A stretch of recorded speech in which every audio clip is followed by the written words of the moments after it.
Okay, this next takedown is one of my variations of the Ashi Harai foot sweep. Okay, it's a basic foot sweep.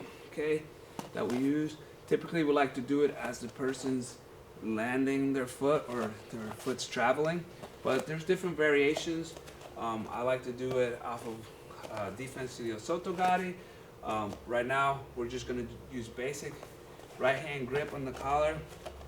We're gonna just do left foot forward, okay? Just for the sake of being basic, essentially what I'm trying to do is I'm trying to slap her foot this way and pull.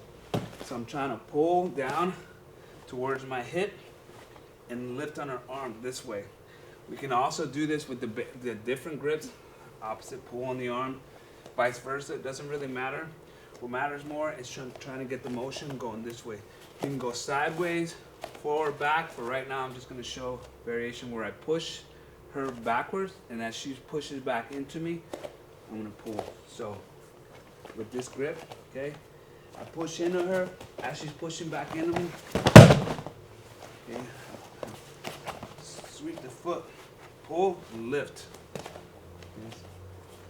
One time, push.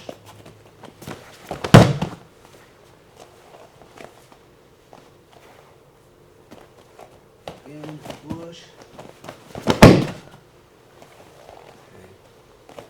That is a basic variation of the Ashi Harai foot sweep.